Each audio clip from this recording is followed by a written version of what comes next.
ओम शांति। दुआओं के सेशन में आप सभी ब्राह्मण आत्माओं का स्वागत है। तो चलो हम शुरुआत करते हैं बिना देरी किए आज की दुआओं के सेशन की। तो आज एक्चुअल में देखा जाए तो हमारे सामने एक प्रश्न आता है, क्योंकि जब भी हमारा शाम का दुआओं का सेशन होता है तो एक प्रश्न ये आता है कि क्या सामने वाली आत्मा ठीक हो जाएगी। तो वैसे आज जिस आत्मा की हम बात कर रहे हैं उस आत्मा का नाम किशनवती बहन है। वो 5 साल से उनके ब्रेन में बहुत दर्द होता है, नस में सर दर्द, मतलब कोई वेन है नस का जो दबी हुई है, तो जिसकी वजह से एक तरफ कभी कभी दर्द इतना भयंकर होता है, खाना खाओ तब भी अचानक कुछ ऐसा प्रेशर जैसा महसूस होता है ना। तो ऐसा दर्द जो असहनीय सा हो जाता है, और 5 साल से, और वो बहन तो गीता पाठशाला भी चलाती है, सेवा भी करती है, करीबन 15-20 आत्मा उनके घर पर आती है, डेली मुरली सुनाना वह सब कुछ होता है। तो क्या उनकी यह जो नस का जो दर्द है जो काफ़ी समय से है, तो 1 महीने से उनको यह वीडियो भी मिला, तो मुरली मंथन भी सुन रहे हैं, तो उन्होंने एक बात कही कि आज तो मुझे वीडियो मिला है तो मुझे लग रहा है कि शायद मेरा ये दर्द भी फाइनल हो जाएगा। तो अगर हम प्रैक्टिकल बात करें कि जिस तरीके से उस आत्मा ने देखो फोटो भी आपको दिख रहा होगा, है ना, एक आशा के साथ, एक उम्मीद के साथ उन्होंने हमें मैसेज किया कि भाई चलो मेरा भी ये दर्द कैसे भी करके भाई जी दुआ का सेशन करो या कुछ करो जहाँ से मुझ आत्मा को रिलीफ मिले। तो अगर हम प्रैक्टिकली देखें तो क्या किशनवती बहन के जो नस का दर्द है क्या वो फिनिश होगा? आप और हम प्रैक्टिकल अगर बात करें तो आप में से भी कई सारी आत्मा है जिनके शरीर में भी दर्द होता है, तो एक्चुअल में दर्द फिनिश हो सकता है, सब कुछ पॉसिबल है। लेकिन इसमें कुछ चीज़ें ये भी होती हैं कि सामने वाली आत्माएं इसके बारे में अटेंशन भी रखें।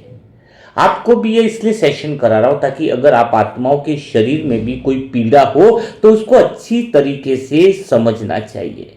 क्योंकि इस दर्द में क्या होता है पता है, एक सच्चाई होती है जिसे हम एक्चुअल में छुपा लेते हैं, क्योंकि हम सब जीवन में क्या चाहते हैं, एक ही चीज तो करते हैं कि हम दर्द को मिटाना चाहते हैं। यही करते हैं ना कि भाई दर्द हुआ, प्रेशर हुआ, सर में दर्द है तो हम मिटाना चाह रहे हैं।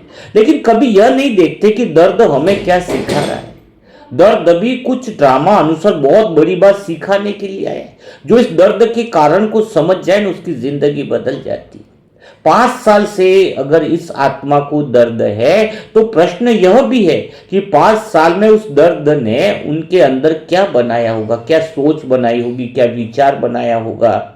हाँ? क्योंकि जीवन में जो चीज जल्दी चली जाती है, थोड़ा सा दर्द हुआ चला जाता है, वहां पर कुछ ऐसा अंदर से कोई ऐसी मान्यता या ऐसी बात नहीं बैठती है। लेकिन कोई दर्द लगातार 5 साल से है, तो हो सकता है आपके भी किसी के हाथ में दर्द हो, किसी के आंखों में दर्द हो, या हो सकता है किसी के शरीर में भी दर्द हो। तो पहले हम इस चीज को देखें कि क्या चीजें हमें सिखा रही है।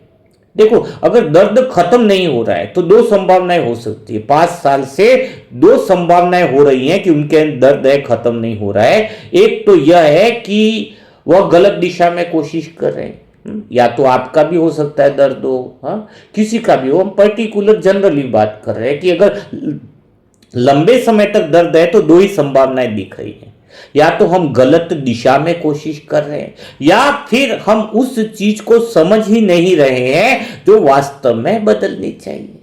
हम बार बार शरीर को ठीक करने में लगे रहते हैं, लेकिन कई बार शरीर नहीं, जीवन की गति गलत होती है। यह सबसे बड़ी बात आपको समझनी चाहिए। अगर दर्द बहुत ज्यादा लंबे समय तक रह रहा है तो यह हमें संकेत है कि हमारा जीवन, मन की गति बहुत तेज दौड़ रही है। दिन भर दबाव, जिम्मेदारियां, हाँ, अंदर दूसरों की ज्यादा चिंता, और ज्यादातर लोगों को खुद को मजबूत दिखाने की एक आदत कि मैं मजबूत हूं, मजबूत हूं, मजबूत हूं। अरे मजबूत नहीं है, तुम्हें खुद को समय देने की आवश्यकता है, तुम्हें रुकने की आवश्यकता है, तुम्हें खुद को ऊपर अटेंशन देने की आवश्यकता है। कभी सोचा है दर्द ज्यादा है इसका रीजन समझते हो?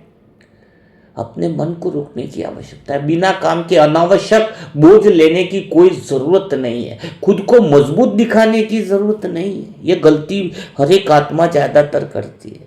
और यहां पर ही जब हम दिखावापन करते हैं, खुद पे ध्यान नहीं देते हैं, ये जो रुकावट होगी वही शरीर में वो दबाव, वो अनावश्यक चिंताएं, वही दर्द बनकर दिखाई देती है। इसको नए तरीके से समझो। देखो, दर्द हमेशा दुश्मन नहीं होता है। कई बार दर्द शरीर का नहीं, जीवन में एक सिग्नल होता है कि रुक जाने का समय आ गया है, कुछ बदलो। जिस गति से तुम्हारा मन दौड़ रहा है, दूसरों की बिना काम की इतनी सारी चिंताएं कर रहा है, ज्यादा चिंताएं करने से कुछ बदलता नहीं। ऑटोमेटिकली शांत और रुकने से सब चीजें ठीक होती है। लेकिन हम क्या कर रहे हैं? दर्द को दबाने की कोशिश करते हैं, सुनने की नहीं। यही कारण है कि वो बार बार लौटता है। तुम रुक नहीं रहे हो। आधा एक घंटा कभी सोचते कि मुझे स्वयं के लिए समय देना है, बिल्कुल गहरी शांति और मन को मौन में लेकर के जाना है। अब इस आत्मा की सच्चाई को अगर हम देखें, खुद दर्द में है, चलो देखो सेवाएं बहुत कर रही है, रोज मुरली चला रही है, गीता पाठशाला दूसरे को भी बैठा रही है, और परिवार की भी बहुत सारी बातें कर ली उन्होंने। बच्चा है उनका भी लिए भी दुआ करना, ये करना वो करना, यानी बाहर से सब कुछ अच्छा दिख रहा है, लेकिन अंदर एक थकान भी तो जमा हो रही है। क्योंकि यह सेवा कि चलो भाई बहुत सारी मुरलियां सुना रहे हैं, बहुत ज्यादा लोगों का ध्यान रख रहे हैं, इसका, लेकिन खुद की तरफ अटेंशन कम होना, जिसे हम स्वीकार नहीं करते। हमें लगता है कि हम तो बहुत सेवा कर रहे हैं, सब ठीक हो जाएगा। लेकिन शरीर और मन दोनों का एक अपना नियम होता है। जहां लगातार देना होता है वहां पर तुम्हें अंदर भरना भी तो होगा। अगर हम चलो सुख शांति आनंद सबको देते ही जा रहे हैं, सेवा करते जा रहे हैं, घर में भी देते जा रहे हैं, देना, लेकिन आत्मा भगवान से कनेक्ट हो करके वो साइलेंस, वो मौन और वो गहरी शक्ति रुक कर भरना भी तो जरूरी है।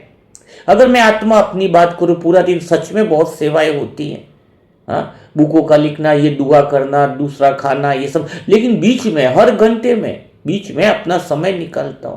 कुछ भी हो जाए 2-3 घंटा अपना अमृत वेला परफेक्शन के साथ कि मैं आत्मा पहले भरूं। खुद के लिए समय देना बहुत ज्यादा जरूरी है, रुकना बहुत ज्यादा जरूरी है।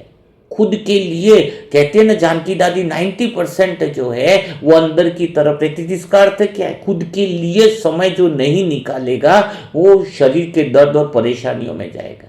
देखो, थोड़ी बातें मैं एक आत्मा के लिए नहीं कह रहा हूं, उनको भी कहीं ना कहीं मैं संकेत देना चाह रहा हूं कि 5 साल का दर्द, यानी अभी तुम्हें गहरे योग और साइलेंस में रहने की जरूरत है।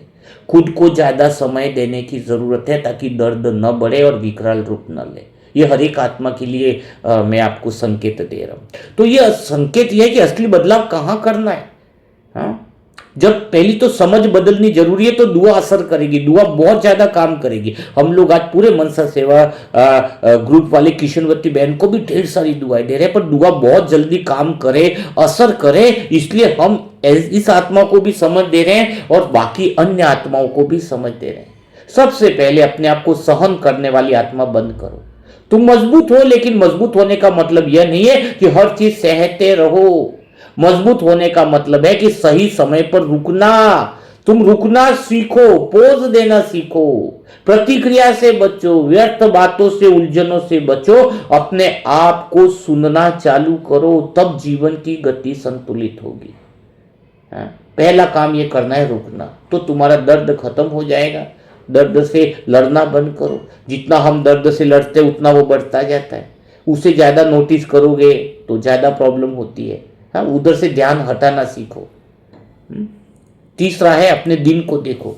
क्या तुम्हारे पास स्वयं के लिए समय है या सिर्फ तुम दूसरों के लिए जी रहे हो?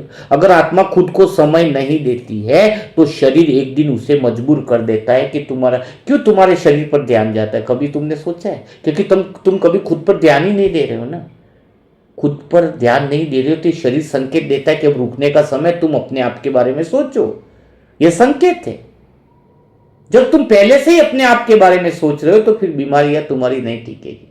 तुम्हें एक समय फिक्स करना है, आधा 1 घंटा 2 घंटा, कितना कौन से समय में मैं अपने लिए समय दे रही हूं। तुम खुद मजबूत नहीं होंगे। घर में एप्पल आए, पाइनएप्पल आए, फ्रूट आए, कम है, बच्चों को पहले खिला दे, खुद खाए नहीं, तो क्या तुम टिक पाओगे? बाद में उनकी भी सेवा कर पाओगे? तो सबसे पहले खुद का ध्यान तो रखना ही है ना। ऐसा थोड़ी है वो इमोशनल भावनात्मक के भाई 3 एप्पल है, सबको बच्चों को बांट दिया, हम तो खा ही नहीं रहे। अरे पहले खुद को भी खाना है, क्योंकि खुद ही तो तुम सेवा कर रहे हो। तो खुद के लिए समय देना मतलब दूसरों के लिए भी मजबूत बनने की बात है। तो पहली बात है, अगर बीमारियों से निकलना है तो बीमारी एक संदेश देती है कि तुम्हें घर पर अपने लिए समय निकालना है। परिवार के लिए एक नई दृष्टि सोचो। बच्चों पर, घर पर, जिम्मेदारियों पर इतना ध्यान है, लेकिन तुम्हारे मन पर कितना ध्यान है? खुद के मन पर वो तो पूछो। तुम्हारा ज्यादातर ध्यान 80% परिवार, बच्चे और घर पर है, और 10% भी ध्यान तुम्हारे खुद पर नहीं है, जिसकी वजह से पूरा शरीर जो है वो डैमेज हो रहा है। शरीर हल्का नहीं होगा, मन हल्का नहीं होगा, तुम्हारा ध्यान बाहर ज्यादा है। और सबसे महत्वपूर्ण बात है कि अब अगर आप मिल गए तो सब ठीक हो जाएगा। उन्होंने, बहन ने बोला मुझे कि भाई साहब जी अब तो ये प्लेटफॉर्म मिला, मिल गए तो सब ठीक हो जाएगा। ठीक है, हम सब बहुत अच्छे से दुआ देंगे, ये भावना बहुत प्यारी है आपकी, लेकिन हम आपसे बहुत स्नेह करते हैं, बहुत स्नेह है हमारा, लेकिन हम ये चाहते हैं कि तुम अपने लिए समय दो, खुद के लिए समय दो, तो दुआ बहुत जल्दी असर करेगी। कोई बीमारी तुम्हें छू नहीं पाएगी, जितना दर्द है सब कुछ समाप्त हो जाएगा, लेकिन कमिटमेंट ये करना पड़ेगा कि तुम्हें स्वयं के लिए समय ज्यादा देना होगा, स्वयं का ख्याल ज्यादा देना होगा, स्वयं के मन का अटेंशन ज्यादा देना होगा। घर परिवार 10%, खुद पर 90%, तो बीमारी आधी मतलब ये समझ लो कि विदाई देना चालू कर देगी। मैं सीधी बात करना चाहता हूँ, शायद पहली बार तुम्हें लग रहा होगा, लेकिन कई बार बीमारी इसलिए नहीं जाती है क्योंकि हम उसके साथ जीना सीख लेते हैं, वो पहचान बना लेते हो कि ये तो है ही है। उसे पकड़ कर रखते हो अंदर से। दर्द की पहचान से तुम्हें बाहर आना होगा, दर्द की पहचान से बाहर आना ही होगा। मतलब वो समझ स्वयं के लिए, जब तुम्हारा मन शक्तिशाली हो जाता है, मन सदा भरपूरता की अवस्था में आने लग जाता है, तो दर्द कोई चीज रुक नहीं सकती है। तो हमें रुकना है। रुकना कमजोरी नहीं, रुकना समझदारी है। अगर सही समय पर कोई आत्मा रुकना सीख जाए ना, तो ऑटोमेटिक सब कुछ ठीक हो जाता है। एक अभ्यास चालू करो, दिन में कुछ समय ऐसा रखो जब आप कुछ भी नहीं कर रहे हो, न सेवा, न घर का काम, न किसी के बारे में सोच, सिर्फ खुद के साथ बैठना शुरू करो। शुरुआत में थोड़ा अजीब लगेगा, मुझे भी अजीब लगता था, लेकिन हम आदत में है ना हमेशा कुछ करते रहने की। लेकिन धीरे धीरे यही समय आपको अंदर से ठीक करना शुरू कर देगा। कुछ समय बिना मोबाइल के, कुछ समय बिना टीवी के, कुछ समय बिना बुक के भी एकांत में खुद के साथ समय निकालने की आदत बनाओ। खुद के साथ मन का रिश्ता अच्छा होगा तो शरीर ठीक हो जाएगा। तो ये दर्द जो हो रहा है ना शरीर में, वो हमें कुछ संकेत दे रहा है कि रुकने का समय दे है, अभी हमें रुकने का समय है। हर बात को अंदर नहीं लेना है, सब सुनना है लेकिन सब पकड़ना नहीं है। मोबाइल पे नोटिफिकेशन आते हैं तो हर नोटिफिकेशन को देखना जरूरी नहीं होता है, वैसे मन की हर बात पे हमें रिएक्ट करना जरूरी नहीं होता है। मोबाइल के हर मैसेज पर हमें रिएक्ट करने की जरूरत नहीं है, वैसे मन के हर विचार पर हमें कुछ सोचने की ज्यादा जरूरत नहीं है। जितना ज्यादा तुम सोचोगे उतना उलझते जाओगे। तुम्हें लगता है मैं नहीं सोचूंगी तो और कैसे होगा घर का वगैरह, अरे तुम सोचोगे तो उलझ जाओगे। बिना सोचे कम रहोगे, शांत रहोगे तो सब कुछ ठीक हो जाएगा। यह गहरी बात सबको पता होनी चाहिए। तो इसके द्वारा मैं आत्मा यही बात कहना चाह रहा हूं कि हर विचार जरूरी नहीं होता है। फोन में नोटिफिकेशन आते हैं लेकिन हम हर नोटिफिकेशन तो नहीं खोलते ना, वैसे हर विचार को क्यों पकड़ते हो? विचार आया, देखा और जाने दो। यह शुरुआत में कठिन लगेगा लेकिन धीरे धीरे मन सीख जाएगा, क्योंकि उसे हर चीज पर रुकना नहीं है। यह बात पता होनी चाहिए। हम सोचते हैं कि हम नहीं सोचेंगे तो चीजें बिगड़ जाएगी, लेकिन सच्चाई इसके विपरीत है। जितना ज्यादा तुम सोचते हो उतना ज्यादा उलझते हो। स्पष्टता तब आती है जब मन शांत होता है, न कि जब वह बिल्कुल उलझा हुआ रहे। इसलिए जब समाधान ज्यादा सोचने में नहीं है बल्कि सही समय पर रुकने में, ऑटोमेटिक सब चीजें समाधान हो जाएगी। सेवा करना है, संभालना है, बच्चों को देखना है, सब अच्छा है, लेकिन अगर इसके बीच में खुद के लिए तुम्हारे पास जगह नहीं है तो धीरे धीरे अंदर खालीपन आता जाएगा। बाहर सेवाएं बढ़ती जाएंगी लेकिन अंदर से शक्ति खत्म होती जाएगी। और जब आत्मा अंदर से खाली होने लगती है तो शरीर फिर प्रतिक्रिया देना शुरू करता है। मन सत्युग में भरपूर था तो शरीर बिल्कुल प्रतिक्रिया नहीं कर रहा था, मतलब अच्छे से चलता था, लेकिन जैसे ही मन की ताकत खत्म हुई तो शरीर प्रतिक्रिया देना शुरू कर दिया। इसलिए नया नियम बनाओ कि आप अपने लिए समय निकालोगे। यह समय ऐसा होना चाहिए जहां पर सिर्फ आप ही उपस्थित हो। शुरुआत में मन भागेगा, धीरे धीरे शांत होने लगेगा, धीरे धीरे तुम बिल्कुल डिटैच होने लगोगे। तो यही चीजें हैं जो होनी चाहिए। तो यह बात एक इंफॉर्मेशन, एक सूचना है कि दर्द क्यों आता है, थोड़ी जानकारी दी है। लेकिन इसके साथ ही मैं किशनवती बहन जो हमारे परिवार में, मनसा सेवा परिवार में भी एक ही महीना से आए हैं, तो हमें उनके लिए ढेर सारी दुआएं करनी है, लेकिन साथ में समझ भी दी है ताकि वो आत्मा अपने लिए रुक कर समय दे और ऐसा संदेश अन्य आत्माओं तक भी पहुंचे। तो हम सब मिलकर के और दिल से दुआ करते हैं कि मीठे बाबा, प्यारे बाबा, किशनवती बहन के जीवन में स्थिरता उतर रही है। बाबा कुछ ऐसी शक्ति दो कि उनका मन अब रुकने लगे, वो स्वयं के लिए समय देने लगे, उनका हर दिन पहले से हल्का और सहज होता जाए। इसी क्षण, इसी पल मनसा सेवा ग्रुप की दुआएं इस तरह से उनके शरीर में जो बोझ जमा हुआ है उनको ढीला कर रहा है। ऊर्जा की शक्ति धीरे धीरे काम करती जा रही है। धीरे धीरे उनका मन का आराम करना, मन आराम करे, मन में परमात्मा राम आ जाए तो धीरे धीरे वो स्वाभाविक स्थिति बनती जा रही है। शांत ऊर्जा के साथ मनसा सेवा ग्रुप की वो शांत गहरी शांति ऊर्जा, वो दुआएं जो है उनके मस्तिष्क के हर दबाव को खोल रहे हैं। भीतर में सहज संतुलन उनका लौट रहा है। हम सब आत्माओं की मनसा सेवा ग्रुप की हर एक आत्मा की दुआएं उनके भीतर ताजगी बढ़ रही है, जैसे सुबह की ठंडी हवा हो, और उनके सिर का हर भारीपन इसी पल से मिटता जा रहा है, क्योंकि उनको स्मृति आ गई है कि अब स्वयं के लिए समय देना है। हर नए दिन के साथ उनका शरीर खुद को पुनः व्यवस्थित कर रहा है। यह हमारी दिल से दुआ है। उनका स्वास्थ्य, उनका स्वभाव बन रहा है। भीतर की गहराई में एक नई सहजता जन्म ले रही है, जहां दर्द की पकड़ अपने आप छूट रही है, क्योंकि मनसा सेवा ग्रुप की दुआएं व्यर्थ नहीं जाती। अब सब कुछ बदल रहा है। उनके भीतर की थकान खत्म हो रही है, हल्कापन स्थायी होता जा रहा है। धीरे धीरे लेकिन निश्चित रूप से उनकी हर नस में सहज प्रवाह लौट रहा है। यह हम सब आत्माओं की दुआ है, और शरीर खुद को संतुलित कर रहा है। उनका मन शांत है और इसी शांति से शरीर को सहयोग मिल रहा है, और हर दिन सुधार स्पष्ट दिखाई दे रहा है। सच में कोई मन, कोई आत्मा अपने लिए समय निकालती है तो उसका शरीर प्रतिक्रिया देना बीमारियों का बंद कर देता है। फिर टेंशन नहीं होती। जैसे बादल छटते हैं वैसे ही उनके जीवन में भारीपन हट रहा है और साफ और हल्का अनुभव हो रहा है। इसी पल मनसा सेवा ग्रुप की दुआओं का वो सुरक्षा कवच उनके पूरे शरीर में सहयोग कर रहा है। हर हिस्सा संतुलन की ओर बढ़ रहा है। भीतर की कोमल शक्ति से उनका शरीर खुद को ठीक कर रहा है। हर दिन नई ऊर्जा ले रहा है।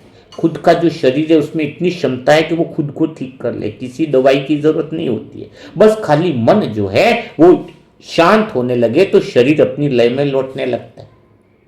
हर गहरी साइलेंस और गहरी शांति के साथ जो श्वास लेते हैं वह शरीर के हर अंग को शांत करती है। अब सब कुछ सरल हो रहा है। उनका शरीर प्रतिक्रिया नहीं, सहयोग कर रहा है। दर्द पीछे छूटता जा रहा है। भीतर से नई शुरुआत हो रही है, जहां हर कोशिका उनकी हल्की हो रही है और ऊर्जा स्वाभाविक रूप से बह रही है। अब स्वयं भगवान की छत्र छाया किशनवती बहन को पूरी तरह से स्वस्थ कर रही है। उनका जीवन फिर से सहज और खुशहाल बन रहा है। तो बिना देरी किए किशनवती बहन को ढेर सारी दुआएं दीजिए, ढेर सारी दुआएं दीजिए कि वो रुकना सीख जाए, उनके मन में वो ताकत आ जाए, वो शक्ति आ जाए, वो ऊर्जा का प्रवाह आ जाए जो उनके शरीर को संतुलन कर दे। बात एक नस की बीमारी की नहीं। अगर उनके मन में रुकना आ गया, वो शक्ति आ गई, वो साइलेंस आ गया, तो आगे भी किसी भी परिस्थिति, कोई भी परिस्थिति उनको हिला नहीं पाएगी। सर्व बीमारियों से, सर्व परिस्थितियों से सदा मुक्त रहने की कला है मन को पोष करना, मन को रुकना। ये बीमारियां संकेत देती है। तो आज किशनवती बहन को ढेर सारी दुआएं दे और साथ में वो सारी आत्माएं भी संकल्प करें जिनके शरीर में पीड़ा हो रही है। वो एक्चुअल में परमात्मा का संकेत है कि उन्हें अब खुद के लिए समय देने की आवश्यकता है। पक्का करो, आधा घंटा, 1 घंटा, 2 घंटा। इसीलिए दिन में टास्क दिए जाते हैं आपको 3। ये टास्क तुम अपने आप को समय दे रहे हो, मन संतुलन में जा रहा है। टास्क कभी मिस मत करो। ये क्यों है, टास्क क्यों दिए जाते हैं? दुआ का वीडियो मिस मत करो। ये तुम अपने लिए कुछ रुक करके खुद के लिए समय दे रहे हो। बाहर कितना भी समय दो, काम अधूरे ही रह जाएंगे। हाँ, तो थोड़ा रुको, थोड़ा स्वयं के लिए खुद का बैटरी तो चार्ज करो, है ना। तो यह है, तो अभी बिना देरी किए किशनवती बहन को ढेर सारी दुआएं दे दीजिए। और जो नई आत्माएं को इसको दुआओं की ज़रूरत है, उनके लिए मोबाइल नंबर है 7202921969। उस पर अपना नाम, डिटेल, क्या परेशानी है, किस तरह की कोई तकलीफ़ है, वो सारी डिटेल आप जो है वो भेज सकते हैं। और ध्यान रखना है, मोबाइल नंबर यही यूज़ करना 7202921969, क्योंकि अभी किसी ने गलत नंबर से भी मैसेज कर दिया था का दुआ का वीडियो डालते हैं कुछ लोग होते हैं ना, तो कहीं भी किसी तरह से अटेंशन रखें, नंबर यही रखें 7202921969। इस पर अपनी नाम भेजें, अपनी डिटेल भेजें। और अगर वास्तव में लगता है कि आपको दुआओं की ज़रूरत है, तो ज़रूर आपको मदद भगवान की तरफ से इस दुआओं के प्लेटफॉर्म पर मिल जाएगी। तो कल फिर मुलाकात करेंगे ऐसे दिल छू जाने वाले दुआओं के सेशन के साथ। तब तक के लिए सभी भाई बहनों को ओम शांति, ओम शांति, ओम शांति।